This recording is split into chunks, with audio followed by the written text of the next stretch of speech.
Fala, jovens, tudo bem? Hoje será a nossa última aula de Power BI essencial. Se você conseguiu cumprir toda a nossa playlist, acredito que você já está pronto para começar a se virar na ferramenta. Hoje eu trouxe para vocês um exemplo de como expandir a nossa base de dados. Por exemplo, os dados que a gente estava trabalhando até agora são os dados de 2019. Agora eu baixei os dados de 2018 e gostaria de inserir esses dados na nossa análise. Como que a gente faz? Um passo é a gente vir aqui no Excel e importar de novo, como se fosse um relatório novo. Só que eu vou mostrar um pulo do gato para vocês aqui agora. A gente vem aqui em transformar. E como a base de dados é a mesma da base de dados que estava no relatório anterior, a gente consegue importar ou copiar esse mesmo string de conexão aqui. Quando a gente vem aqui, ó, com o botão direito em cima de dados e apertar copiar, e a gente apertar colar aqui fora, ele vai copiar tudo isso, todos esses passos que ele montou aqui, ele vai copiar e fazer de novo e importar novamente a mesma base de dados. Só que nesse caso a gente quer importar a base de 2018, que eu vou até mostrar na pastinha para vocês aqui, ó. Tá aqui, ó. Esse é o relatório de 2018. Então vamos voltar lá. Então aqui no Power Query, o que a gente tem que fazer? Primeiro eu vou renomear, né, para não ficar com o mesmo nome, um pouquinho 2018. E a gente vem aqui, ó, na fonte e altera essa fonte de dados. Quando eu apertar dois cliques aqui, ó, vai mostrar o arquivo que ele está importando aqui na nossa base de dados. Então ele está mostrando para mim meu caminho completo aqui. E no final aqui, ó, Sales Report 2019. É só eu pegar e alterar para 2018 aqui e apertar OK. Como a base de dados é a mesma, as colunas são as mesmas e o formato dos dados são os mesmos, ele vai importar sem qualquer problema. Então ele vai repetir as mesmas etapas aqui, ó. Vai ser igual. Ele vai fazer aqui a mesma análise de datas, como ele fez no outro relatório. Ó. Vai converter em datas e vai remover as colunas. Certo? Só que, quando eu apertar aplicar aqui, ó, ele vai importar. Vou tirar um pouquinho minha cara para o lado aqui. Quando eu apertar aplicar, ele vai aplicar essas alterações que a gente fez. Perfeito, agora subiu esses dados. Mas olha o que aconteceu. Agora a gente tem duas tabelas dados. Tabela dados normal aqui, que é de 2019, e tabela dados de 2018. Aqui uma dica para trabalhar com essas tabelas é mesclá-las em uma só, porque assim a gente consegue ter mais eficiência. Em vez de eu ter que, por exemplo, fazer dois relatórios diferentes, um para 2018, um para 2019, e a pessoa ter que ficar filtrando, eu já consigo colocar todos esses dados em um lugar só. Então, como é que a gente faz isso? A gente vem aqui na página inicial, a gente vem aqui, ó, transformar dados, que é o mesmo do Power Query, né? Aí depois que abrir o nosso Power Query, a gente vem aqui, ó, em acrescentar consultas, ó. Quando eu clico nele aqui, a gente tem dois modelos de combinação de arquivos. Ou a gente mescla consultas, que ele faz mais ou menos como se fosse um PROC-V. Ele liga as duas tabelas ou mais de acordo com uma chave. Por exemplo, eu tenho o código de item. Eu vou juntar com a tabela descrição de item. Ele só vai me retornar valores que batam com o mesmo código. E eu tenho acrescentar consultas, que ele faz o quê? Ele adiciona valores nas consultas em tabelas que são iguais ou que têm o mesmo tamanho de colunas, ou quantidade de colunas. Então, quando eu clicar em acrescentar aqui, então ele me pergunta, quantas tabelas você quer adicionar? Nesse caso, eu quero adicionar uma tabela na outra, então eu tenho que usar essa opção de duas tabelas. E ele me pergunta, qual tabela você quer acrescentar? Nesse caso, eu quero acrescentar os valores de 2018. Quando eu clicar nele e apertar OK, ele vai adicionar os dados de 2018 aqui no final. Se a gente vir aqui em datas, a gente consegue ver os valores que tem. Os dados de 2018 já estão aqui. Maravilha. Vamos apertar OK. E a gente já pode voltar para a tela inicial já com nossas tabelas. Perfeito? Já voltou aqui. Ele está terminando a aplicação das consultas. Maravilha. Então já terminou aqui de acrescentar uma consulta na outra. Porém, os dados ainda vão aparecer aqui em 2018. O que a gente precisa fazer? A gente tem que apertar aqui do lado aqui, tem três pontinhos. É só apertar nele aqui e apertar ocultar. Ele vai sumir daqui. Agora sim, agora a gente só tem a tabela dados. Os dados de 2018 não foram apagados, eles só ocultaram do nosso campo de visão aqui. Na aula passada a gente comentou sobre medidas e colunas. Qual a diferença? Quando a gente trabalha com colunas, é que a gente quer fazer o cálculo linha a linha. E a gente quer visualizar esses cálculos. O que ele está fazendo? Por exemplo, quando eu trouxe o valor unitário dos itens, eu queria ver cada unitário separado, eu queria multiplicar esse valor por cada volume para trazer o valor em reais vendido. Quando é que a gente usa medidas? Medidas são funções agregadoras. O que isso quer dizer? São funções que utilizam a coluna inteira como referência. Por exemplo, eu quero fazer a soma da coluna inteira. Quando eu fizer uma medida, ele vai pegar internamente, vai somar e trazer o resultado para mim. Diferente da coluna. A coluna vai mostrar para mim linha a linha.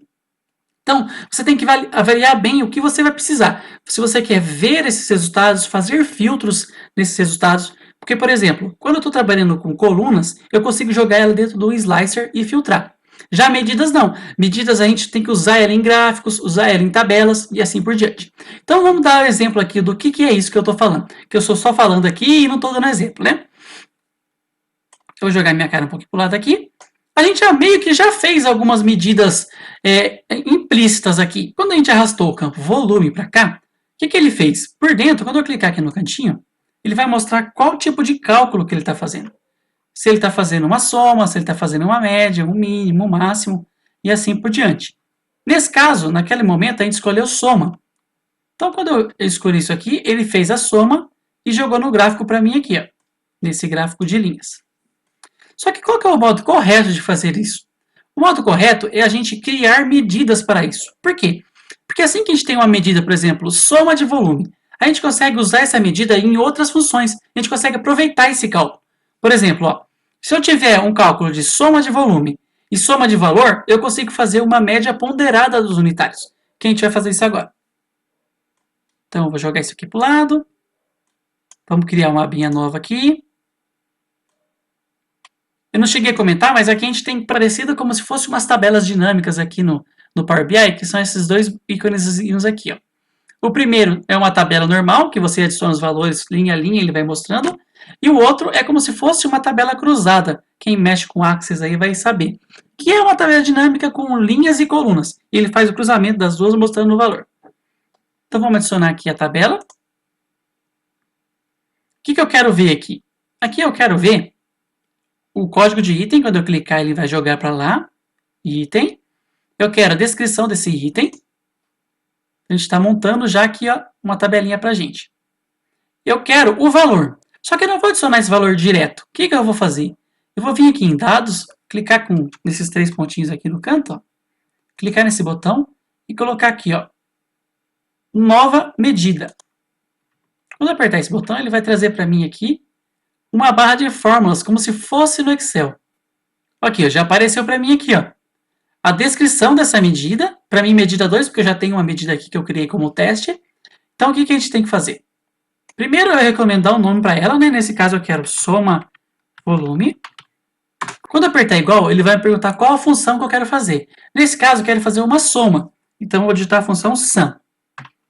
Todas as formas são em inglês. Quando eu abrir a função sum aqui, ele vai me pedir um parâmetro, que nesse caso é o nome da coluna. Quando eu terminar de digitar aqui, eu posso escolher qual que é a coluna que eu quero. Então, nesse caso, eu quero a coluna volume. Ou eu posso começar a digitar, que o IntelliSense já vai sugerir para mim. Nesse caso, eu quero a coluna volume da tabela dados. Quando eu clicar nela aqui duas vezes e fechar, ele vai fazer uma soma para mim. Esse, então, é o modo certo de fazer cálculos no Power BI. Então, perfeito. Depois que eu terminei a função aqui, já apareceu para mim aqui, ó. Vou dar um zoom. Toda medida vai ter essa calculadorinha do lado aqui, ó. Tudo que for data vai ter esse calendário. Tudo que for coluna numérica vai aparecer esse ícone aqui. E tudo que for uma coluna categórica vai aparecer sem nada. Qual a diferença? Uma coluna categórica é que você não consegue fazer cálculos nela. Por exemplo, eu não consigo somar um código de cliente. Eu não consigo somar o nome de um fornecedor. Eu consigo fazer o quê? Eu consigo categorizar eles, eu consigo contar quantos tem, dividir, clusterizar, só que eu não consigo fazer cálculos, soma, média e assim por diante. Então essa é a diferença entre uma coluna categórica e uma coluna numérica. Não tinha nada a ver, mas eu lembrei disso agora, que eu não comentei ainda. Então, certo? E aqui, ó, esse aqui é uma coluna calculada que a gente criou na aula passada. Então, nesse caso aqui, eu quero pegar e arrastar esse volume aqui para cá. Certo? Olha o que ele fez para mim aqui. Então, ele já fez a soma de cada item comprado lá na nossa base de dados. Perfeito? Vamos fazer o mesmo agora para o valor. Então, eu vou vir aqui, clicar aqui nos 3 pontinhos, nova medida, e vamos fazer o mesmo aqui agora. Então, que nome que eu vou dar para essa medida? Vai ser soma valor. Soma valor. Quando apertar igual, ele vai aceitar a função. Eu vou fazer uma função sum, vou abrir o parênteses e vou digitar valor. Só que aqui é muito perigoso, porque eu já tenho uma coluna que chama valor que está em cadastro de item. Não é este aqui que eu quero. Eu quero o valor em reais, aquela coluna calculada que a gente fez na aula passada. Então aqui a gente consegue usar colunas calculadas dentro de medidas também, sem problema. Quando eu der 2 cliques, ele vai aceitar e eu vou fechar e dar Enter. Certo? Eu consigo pegar ela agora e arrastar aqui para a nossa tabela. E aqui eu já vou ter a soma do valor.